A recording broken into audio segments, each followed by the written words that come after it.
krahasuar me buxhetin e vitit të parshëm, ky është më i favorshëm se këto të Tashti unë mendoj që diskutimet e paraforçat duhet që të zpresin pak më në terren. E para një që fieri nuk mund të jetë kontribusi numër 1 në buxhetin e shtetit. Sepse kemi kryeqytetin të parin, ku kemi të përqendruar një numër të madh të rëndësishme në buxhetin kombëtar. Edhe aktivitetesh ekonomike shumë të mëdha. Sigurisht edhe institucionet që merren me grumbullimin e pas janë në qendër. Pastaj mund të shtohet Durrësi apo Fieri që kanë resurse të mëdha, të dhëna nga Zoti, siç është nafta, bujqësia, biznesi e të tjera, janë kontribues të mëdhenj në buxhetin e shtetit. Për sa i përket buxhetit të shtetit, sigurisht që parlamenti, me deputetët, me komisionet parlamentare, me ekspertët e grumbulluar pranë qeverisë, kanë përgjegjësinë që të hartojnë një buxhet real në funksion të mirëqenies së popullit vet. E dyta është që ne të sugjerojmë, të këshillojmë kush janë resurset e potenciale që me ndikim në buxhetin e shtetit. Fjala vjen për dhomat e tregtisë, edhe kolegët e mi këtu që janë në dieni. Prej disa vitesh, dhomat e tregtisë në Shqipëri janë fiktive.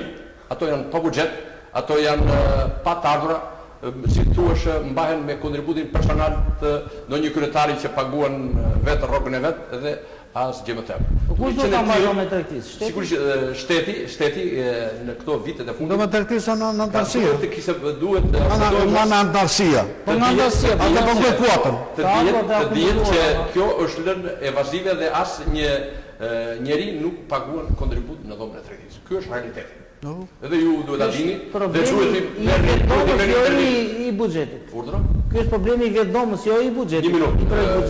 Shteti duke i prerë për kushtet e Shqipërisë financimet zero, nuk ka zë për të folur. Me fjalë, duke qenë se nuk konsumon asgjë, do të nuk mbron dot interesat e komunitetit biznes. Dhomat e tregtisë janë institucione të varura apo të pavarura? Qoftë varura, qoftë pavarura, sot realiteti është ky që po ju them. Dhomat e tregtisë. Jo se ka shumë ndryshim ky, nëse ato janë institucione të pavarura, do të thotë që do t'i krijojnë vetë ato të ardhura, sepse ka një antarësi, se ndryshe nuk kam pse të quhen dhoma tregtie dhe industrie. Bie nga kuptimi nëse do ishte një strukturë e varur nga qeveria. Nuk ajo është gjithmonë në oponencë me qeverinë, është në mbrojtje të biznesit. Edhe në këtë rast të paketës fiskale, dhomat e tregtisë janë pothuajse inekzistente. Jo pothuajse, po janë e vërtetë ajo që nuk ndihen fare. Ky është realiteti. Pastaj rrugë të zgjidhjes edhe realiteti kjo është marrë vendimi i komunitetit biznesit ose i dhomave tregtisë. Është hequr masa e detyrueshme fiskale, qoftë edhe një minimumi të bizneseve shqiptare në dhomën e tregtisë.